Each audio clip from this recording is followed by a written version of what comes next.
얼어두고도 신축 아니면 안 되겠어, 이런 얘기가 왜 나왔을까요? 핸드폰을 통화가 안 돼서 바꾸시지는 않잖아요. 내 핸드폰이 최신 기종이 아니라서 좀 트렌드에 뒤떨어져서 바꾸는 것과 마찬가지로 넥스 리모델링도 그런 개념이라고 보시면 될 것 같습니다. 완공 이후에는 레미안 브랜드로 바뀌게 됩니다.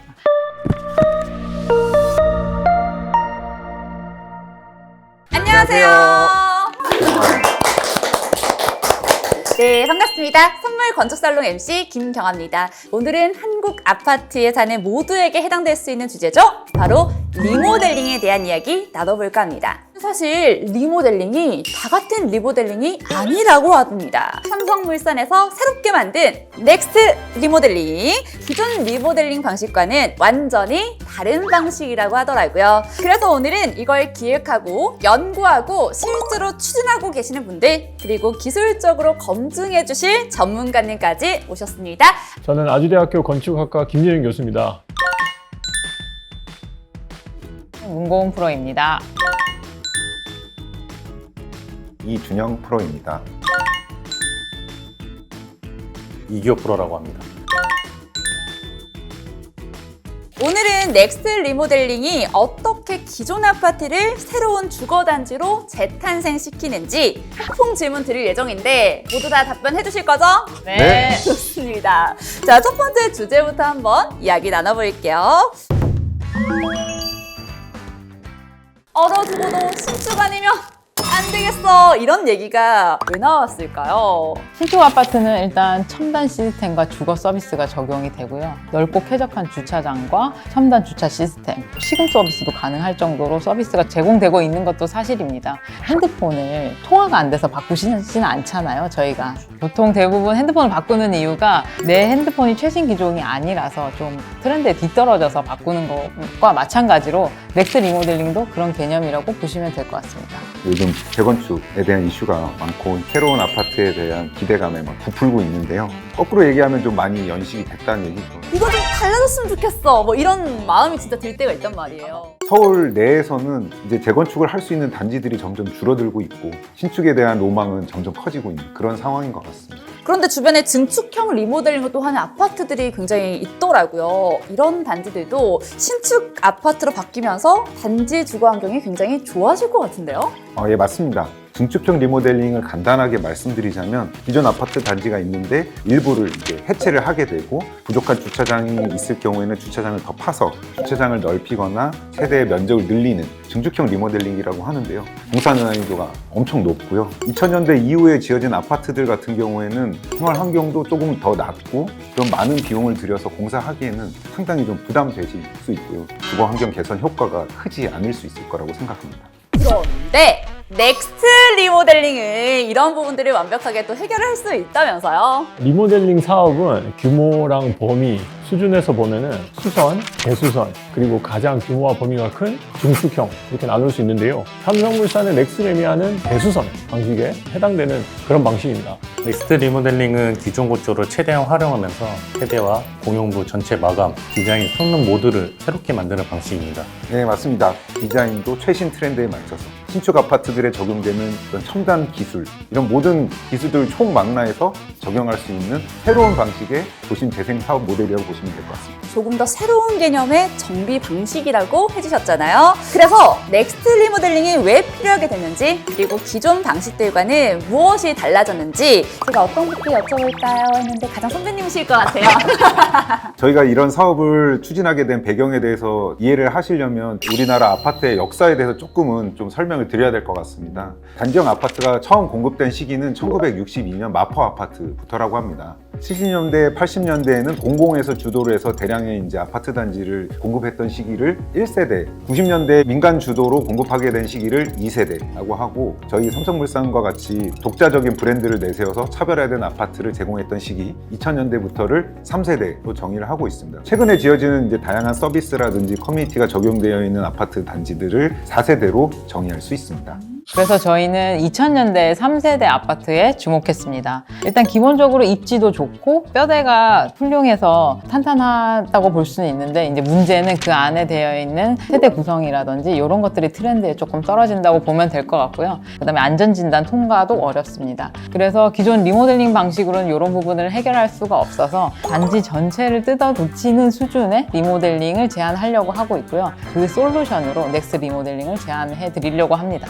단지의 시대적 흐름과 브랜드의 발전, 그리고 기존 방식으로는 채워지지 않던 3세대 아파트의 그 공백까지 이 모든 상황이 맞물리면서 넥스 리모델링이라는 새로운 솔루션이 탄생이 된 거군요. 15년이 지나야 되기 때문에 이것만 계산하면은 3세대 공동주택은 약 한 368만 세대 정도 되고, 당연히 시간이 지날수록 점차 늘어나서 리모델링 시장은 구조적으로 성장할 수밖에 없다고 생각됩니다. 일반인 분들도 이해하기 쉽게 딱 한 문장으로 정의하면 어떻게 표현해 볼 수 있을까요? 기존 아파트 골조를 최대한 활용을 하면서 첨단 기술과 서비스를 적용하여 3세대 아파트를 하이엔드급 신축 주거로 탄생시키는 주거 솔루션입니다. 요즘 최신 아파트처럼 싹 다 바뀐다는 거 아니에요? 최신 아파트처럼이라기보다는 실제로 신축으로 거듭나게 됩니다. 여기에 AI 주거, 보안, 편의 기술까지 일회용 서비스를 단지 통합으로 제공함으로써 하이엔드급 주거 단지로 재탄생시키는 개념이라고 할 수 있습니다. 삼성물산의 홈릿, AI 주차장, 층간소음 저감 기술 등 첨단 기술을 통합적으로 적용을 해서 기능을 업그레이드하게 됩니다. 그럼 실제 절차는 어떻게 될까요? 저처럼 그냥 재건축 아니야? 그럼 복잡한 거 아니야? 이럴 수도 있거든요. 증축형 리모델링과 유사하게 조합 설립부터 해서 인허가 과정을 거치고 착공하고 이제 공사 기간을 거쳐서 다시 이제 새 아파트로 이제 입주하는 이런 과정들을 거치게 되는데요. 저희가 넥스트 리모델링을 살펴본 바로는 인허가 기간도 훨씬 간소화될 수가 있고요. 철거 공사라든지 토목 공사라든지 골조 공사가 이제 가장 긴 시간을 차지를 하는데, 넥스트 리모델링은 그런 공정을 이제 최소한으로 아주 슬림하게 갈 수 있기 때문에 사업 기간을 절반으로 줄일 수 있을 거라고 생각을 하고 있습니다. 오랫동안 이주하면서 이 불편함, 이런 넥스 리모델링 방식을 적용하면은 부담이 좀 줄지 않겠나, 저는 그렇게 바라보고 있습니다. 네, 정말 이 부담과 리스크가 줄어들 수 있는 현실적인 방식이라고 저희가 정리를 할 수 있을 것 같습니다. 넥스트 리모델링의 가장 큰 특징이라고 할 수 있는 게 입주민들의 니즈에 맞춰서 맞춤형 상품 패키지를 제안드릴 수 있다. 이게 가장 큰 특징이라고 할 수 있습니다. 가장 큰 공사비를 차지하는 골조 공사라든지 토목 공사의 비율이 현저히 낮기 때문에 그 비용을 고스란히 입주민들이 진짜로 원하시는 그런 상품에 투자할 수 있다는 큰 장점이 있습니다. 이 넥스트 리모델링을 선택했을 때 주민분들께 돌아갈 수 있는 장점, 어떤 게 가장 와닿을 게 있을까요? 완공 이후에는 레미안 브랜드로 바뀌게 됩니다. 이게 굉장히 큰 포인트라고 생각합니다. 주변 시세 대비 저평가되어 있던 단지가 상대적으로 빠르게 프리미엄을 회복할 거라고 예상하고 있습니다. 또 하나는 연식 변경입니다. 자산 가치 측면에서 훨씬 유리할 걸로 예상하고 있습니다. 정말 자랑할 거리가 너무 많아서 저 지금 랩하시는 줄 알았어요. 비트 깔려야 될 것 같지 않나요? 절었어. 이제 실제 기술에 대한 이야기도 좀 들어보고 싶은데요. 넥스트 리모델링에 들어가는 핵심 기술은 어떤 것들이 있는지, 여러분들의 삶을 어떻게 변화시킬 수 있는지 자세히 한번 알려주실까요? 넥스 리모델링에서 가장 먼저 이야기할 수 있는 기술이 바로 공간 차별화 상품입니다. 예를 들어 에이블 유닛이라고 해서 각 공간을 재구성하고 공간의 활용도와 자유도를 확보하는 연결형 평면이 있습니다. 공간이 연속적으로 흐르면서도 필요한 공간은 또 자연스럽게 분리가 되는 구조가 특징이고요. 이게 일반 한국 벽식 아파트에서는 구조상 만들기 어려웠던 컨셉이기도 하거든요.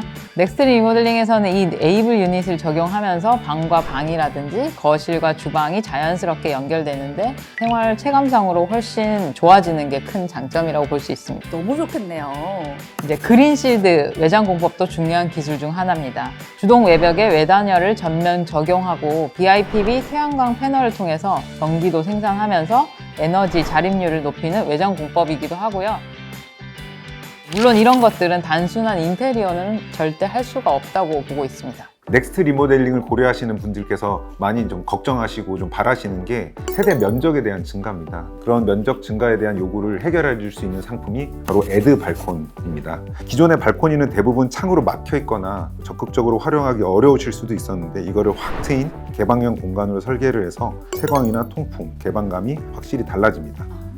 한마디로 생활 동선은 더 넓어지고 주거의 개방감과 채광은 자연스럽게 향상되는 방식이라고 할 수 있겠군요. 저희는 에드발콘 기술에 관련해가지고 기존 구조체의 부담을 줄이면서 안전하고 신속하게 설치할 수 있도록 시공법도 특허 출원을 완료했는데요. 에이전틱 룸이라고 해서 한 공간의 대형 AI 디스플레이가 거주자의 자연을 이해하고 자유로운 화면 구성을 통해 몰입형 공간 확장 경험을 할 수 있는 공간에 대한 상품 기획을 하고 있습니다. 또한 홈닉 시스템도 들어갑니다. 단지 내 서비스들을 하나의 플랫폼으로 통합 제어할 수 있어서 단지의 가치가 장기적으로 유지될 수 있습니다. 건설회사에서 잘 하지 않는 일들까지 하고 계시는 것 같습니다. 어떤가요? 일이 힘들진 않으신가요, 부모님? 넥스 리모델링 어느 정도 신사업 영역에 속한다고 보고 있습니다. 그래서 힘들어요. 야, 선배님, 어떻게 후배를 위해서 응원의 한 말씀. 화이팅! 아, 이러니까 힘이 안 나는 거 아니에요? 다음 편에서는요, Q&A 시간으로 저희가 돌아올 거거든요. 여러분, 이 편에서 만나요. 안녕!